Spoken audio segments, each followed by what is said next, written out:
नमस्कार दोस्तों, आप सभी का स्वागत है आपके अपने परिवार बैक बेंच ब्रेंच में। तो आप सभी मेरा टेलीग्राम चैनल ज्वाइन कर लेना, जहाँ पे एग्ज़ाम से रिलेटेड और क्लासेस से रिलेटेड आपको अपडेट मैं वहाँ देते रहता हूँ, ठीक है। और आज का मतलब कि 30 सितंबर का मैंने वो नहीं दिया था डेली स्टडी टारगेट, ठीक है, बट मैंने वो कर दिया था, आप लोगों को इन्फॉर्म कर दिया था, ठीक है, कि क्या क्या करना है। तो आई होप आप लोगों ने अपने हिसाब से भी चीज़ों को अच्छे से मैनेज किया होगा, ठीक है। तो चलिए फिर आज का सेशन स्टार्ट करते हैं। और कल से जो मतलब कि 1 अक्टूबर से आपको कंटिन्यू जैसे पहले आ रहा था वैसे ही आपको सारा स्टडी मतलब डेली का जो टास्क है वो मिलता रहेगा। डेली का सेशन, डेली का क्लासेस जो भी है वो सब आपको डेली अपडेट अब मिलता रहेगा, ठीक है। तो ये मेरा ईमेल आईडी है, ठीक है, ऑफिशियल, जहाँ पे आप लोग मुझे मेल करके मुझे सजेशन दे सकते हैं, और जिसको भी कुछ प्रॉब्लम है वो मेल करके मुझे बता सकता है, स्टडी से रिलेटेड या हर जो भी है अपना पर्सनल मैटर वो आप मुझे शेयर कर सकते हैं, एक भाई एक दोस्त के नाते, ठीक है। तो आप लोग बेझिझक मुझे मेल किया करो, और जब भी मेल किया करो नीचे अपना कॉन्टैक्ट नंबर लिख दिया करो, ताकि जब भी मुझे ऐसा लगे कि नहीं कॉल करके थोड़ा बात करना चाहिए तो मैं खुद कॉल कर लिया करूँगा, ठीक है। तो अब मैं जब बात करता हूँ ना आरआरबी जेई के ऊपर, ठीक, तो देखो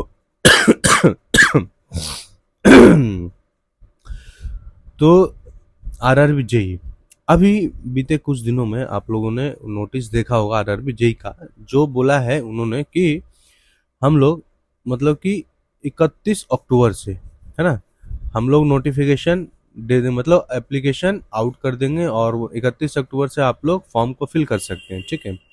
और नवंबर के लास्ट तक है शायद, ऐसा है कुछ, ठीक। तो देखो आज क्या है, 30 सितंबर, ठीक है, मतलब वो लोग 31 से फॉर्म फिल करेगा, मतलब 1 मंथ अभी भी है हमारे पास फॉर्म फिल करने से पहले, है ना। और उसके बाद आप लोग को मिलेगा, मैं अगर ज्यादा बोलूँ तो 2 मंथ, ठीक है, ऐसा समथिंग मान, क्योंकि 1 मंथ एप्लीकेशन फॉर्म फिल होगा वो, और 1 से 1.5 मंथ और मिलेगा वो, मतलब 2 मंथ आप लोग ऐसे अज्यूम करके चलो। तो 3 मंथ, ठीक है, 3 मंथ मतलब 90 डेज, 3 मंथ 90 डेज। तो क्या पॉसिबल है आरआरबी जेई CBT 1, फिलहाल मैं CBT 1 की बात करूंगा, CBT 1 की बात करूंगा, ठीक है। क्या पॉसिबल है CBT 1 3 मंथ में क्रैक करना? अगर मैं बोलूँ हाँ पॉसिबल है, तो वो पॉसिबल है कैसे, तो वो सारा कुछ मैं आज आपको बताने वाला हूँ, ठीक। और आरआरबी जेई का भी अब आपका डेली का स्टडी टारगेट, मतलब जैसे आगाज सीरीज एसएससी जेई के लिए चल रहा था ना, वैसे अब इसके लिए भी एक सीरीज चलेगा सेपरेट अलग से, ठीक। और मैं दोनों को बैलेंस करके दूंगा आप लोग को, ताकि आप लोगों का जो एसएससी जेई है, ठीक है, वो भी डिस्टर्ब ना हो, और आरआरबी जेई के लिए भी आप लोग स्मूथली प्रिपरेशन करते रहें, ठीक है। तो देखो भाई, सबसे पहली बात जो है ना, कि अब आप लोगों को आरआरबी मतलब इसका CBT 1 का जो सिलेबस है उसको पहले समझना पड़ेगा, ठीक। देखो मैथ आता है इसमें, ठीक, 30 मार्क्स का मैथ होता है, और उसके बाद 30 नंबर का मैथ होता है, मैथ 30 क्वेश्चन होता है, 30 मार्क्स होता है, ठीक है। और रीजनिंग, ठीक है, 25 क्वेश्चन होता है, 25 मार्क्स का होता है, और जनरल अवेयरनेस 15 मार्क्स, 15 क्वेश्चन ऐसे होता है। और साइंस मतलब साइंस 30 और 30 का होता है। तो सबसे ज्यादा जो वेटेज है वो आपका मैथ और साइंस का है, ठीक है।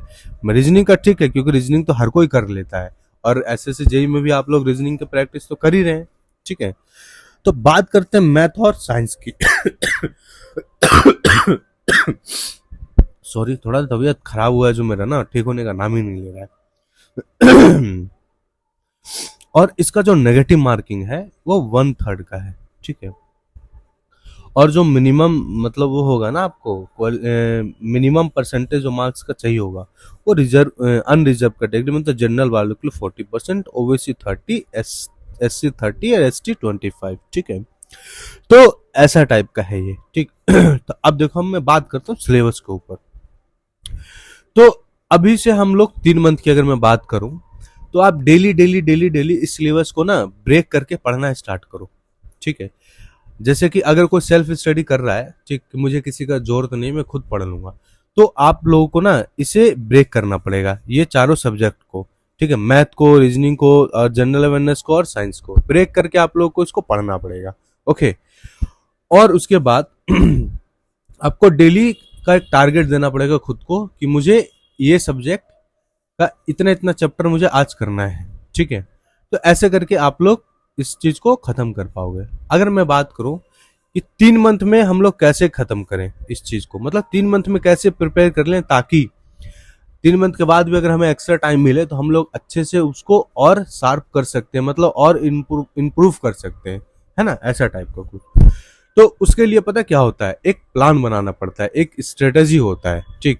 देखो बहुत मतलब लास्ट जो अभी 2024 में एग्जाम हुआ था, तो मैंने ऑफलाइन की मैं बात कर रहा हूँ, तो उसमें देखा है बच्चों को ना कि मैथ पढ़ रहे हैं तो मैथ पढ़ रहे हैं, मतलब लगे ही रहे हुए हैं मैथ में। बाकी टेक्निकल छोड़ दिया उन्होंने, है ना। उसके बाद ये छोड़ दिया, क्या बोलते हैं, जी जनरल अवेयरनेस छोड़ दिया, मैथ में लगे हुए हैं, क्योंकि मैथ भाई 30 मार्क्स का होता है, ठीक। अब जिसका मैथ कमजोर है उसको तो हार्ट अटैक आया हुआ पड़ा है कि भाई मैथ में कोई नंबर ही नहीं बढ़ा, ना नंबर ही नहीं आ रहा, तो अब होगा कैसे, है ना, ये भी एक प्रॉब्लम है। तो देखो मैं बताता हूँ जिनको ऐसा लगता है कि मैथ मेरा कमजोर है, बहुत वीक है, मैथ में मैं कितना भी प्रैक्टिस करूं तो 10 से 15 से ज्यादा नहीं हो पाएगा। तो आप क्या मैथ में आप सब्जेक्ट चैप्टर को टारगेट करना, ठीक है, क्या टारगेट करना, चैप्टर्स को, ठीक। ऐसे नहीं पढ़ना है कि एकदम शुरू से पढ़ते जा रहे हैं, कॉन्सेप्ट आपको पहले से पता है, तो आप चैप्टर वाइज प्रैक्टिस करना स्टार्ट करो, जैसे जिसका जो इंटरेस्ट है जिस चैप्टर में, लाइक परसेंटेज हो गया, और टाइम एंड वर्क हो गया, टाइम डिस्टेंस हो गया, ये सारी चीजें होता है ना। और क्या बोलते हैं, रीजनिंग की मैं बात करूं तो रीजनिंग में भी आप लोगों को सेट लगाना है, ठीक। और रीजनिंग और मैथ साइमल्टेनियसली चलना है आपको डेली। देखो अब ऐसे करके पढ़ना है कि मेरे पास अब टोटल मान लो 24 आवर है ना, 24 आवर है, तो इसमें से मैं 8 घंटे निकाल देता हूँ अपने सोने के लिए, बाकी बचा 16 घंटा। 16 घंटे में आपको 12 घंटा पढ़ना है, बाकी का 4 घंटा खाना पीना ये वो इधर उधर दुनियादारी करते रहना आप लोग, ठीक है। आप 12 घंटे की मैं बात करूं, 12 घंटे में आप लोग पढ़ेंगे 7 घंटा एसएससी जेई के लिए, ठीक है, और बाकी का पढ़ेंगे आप लोग 5 घंटा आरआरबी जेई के लिए। अब 5 घंटे में आप लोग एक एक सब्जेक्ट उठा के पढ़ना स्टार्ट करोगे, ये नहीं कि दम डेली सब कुछ डेली पढ़ना है, साइंस भी डेली पढ़ रहा हूँ, जीए भी डेली पढ़ रहा हूँ, रीजनिंग भी पढ़ रहा हूँ, मैथ भी पढ़ रहा हूँ, ऐसे नहीं। पहले किसी एक सब्जेक्ट को उठा के खत्म करना है, देन किसी दूसरे सब्जेक्ट पे मूव करना है, ठीक है। इस तरीके से अप्रोच रखो पढ़ने का, तभी 3 महीने में सिलेक्शन हो पाएगा, ठीक। वरना ऐसा होगा कि ना मैथ कंप्लीट हो पाया, ना साइंस कंप्लीट हो पाया, ना रीजनिंग कंप्लीट हो पाया, सभी कुछ रहा और एसएससी जेई भी हाथ से चला गया।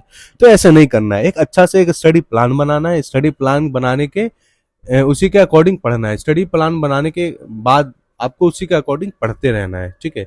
अदरवाइज भी सारा ना मतलब ऐसा घोच पोच हो जाएगा, जब मतलब पजल बनना स्टार्ट हो जाएगा ना, फिर सब बर्बाद हो जाएगा, ठीक है। तो उस तरीके से नहीं पढ़ना है। तो अब करें क्या सर, अगर हम लोग ऐसे करके खुद से करें तब तो फिर सारा पजल ही हो जाएगा।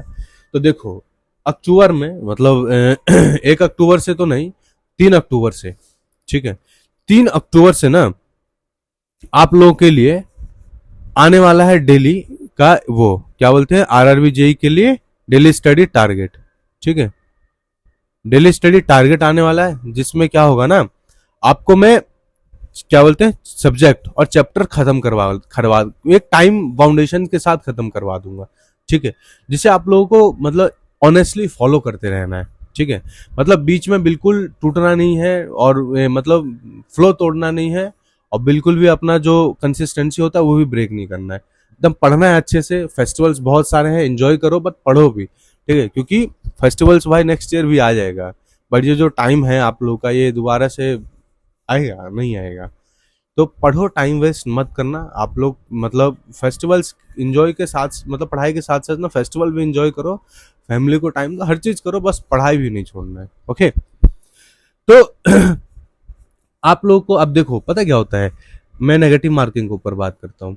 देखो इसमें आप लोगों को एक्यूरेसी बहुत चाहिए होगा, ठीक है, आरआरबी जेई के लिए, और प्रैक्टिस बहुत चाहिए होगा, ठीक है, क्योंकि 1.5 घंटे का पेपर होता है, 90 मिनट का पेपर होता है, ठीक है, और 90 मिनट में आप लोगों को पूरे 100 क्वेश्चंस करना होता है।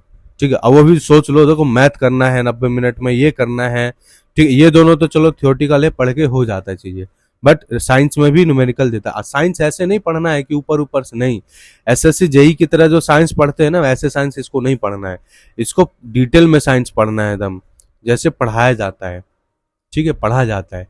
तो आप लोग 10th क्लास की एनसीईआरटी की बुक उठाएंगे, ठीक है, मैं जब टारगेट दूंगा ना तो मैं सब बताऊंगा कि कौन सा सोर्स होगा पढ़ने का, कहाँ से पढ़ना है, कैसे पढ़ना है, ठीक है। और एसएससी जेई छोड़ना नहीं है इसके साथ में, ठीक है, वरना फिर हाथ से एसएससी जेई भी जाए, क्योंकि अभी तक बहुत अच्छा फ्लो बना हुआ आ रहा था आप लोगों का एसएससी जेई के लिए, तो वो बिल्कुल नहीं छोड़ना है। एसएससी जेई को टाइम ज्यादा देना है, और इसको फिलहाल देखो 60 और 40 का कर लो, 60% मैं अपना पूरा टाइम दूंगा एसएससी जेई के लिए, ठीक है, ऐसे करके, और 40% में दूंगा आरआरबी जेई के लिए, ठीक है।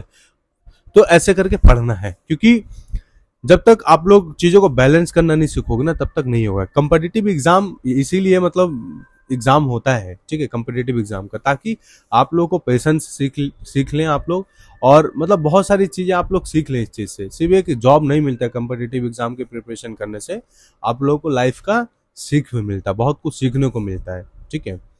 तो ये बात भी आपको समझ में आ गया होगा, ठीक है।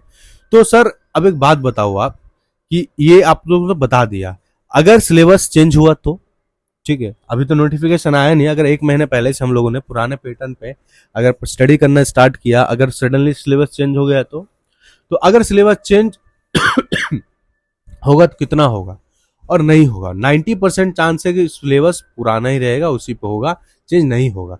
10% भी इधर उधर अगर हुआ ना तो चीजें मैनेज हो जाएगा। अगर आप लोगों ने अभी से ये नहीं किया तो फिर 90% उसे लास्ट टाइम में मैनेज करना बहुत मुश्किल हो जाएगा, ठीक है।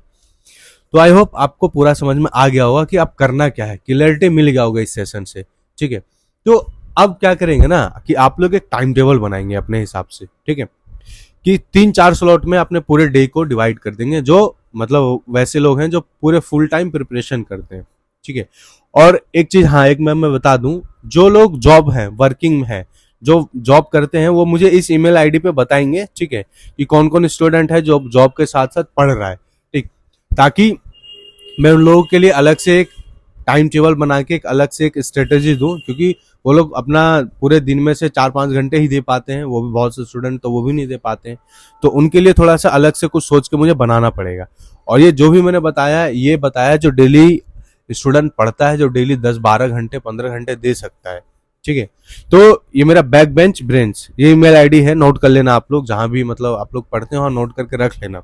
और जब भी प्रॉब्लम है, डिमोटिवेट, मतलब ऐसा लगे मैं बहुत डिमोटिवेट लग रहा हूँ, मतलब अब कुछ समझ में ही नहीं आ रहा, पढ़ रहा हूँ मार्क्स नहीं बढ़ रहा है, मतलब सारा रास्ता क्लोज हो गया है, तो आपको मेल करना है, ठीक है, मैं पर्सनली आपको कॉल करके बात करूंगा। क्योंकि देखो भाई, मेरा ना मतलब यूट्यूब पे आने का मोटिव बहुत अलग है, ठीक है, क्योंकि जो चीज मैं झेल के आया हूँ ना, वो मुझे पता है यहाँ तक, ठीक है, मतलब जो भी लाइफ में अचीव किया है, बहुत कुछ देना पड़ा है उसके लिए मुझे, ठीक है, बहुत कुछ छोड़ना पड़ा है, तो मुझे पता है कहाँ कब क्या प्रॉब्लम आता है, कहाँ नहीं आता है।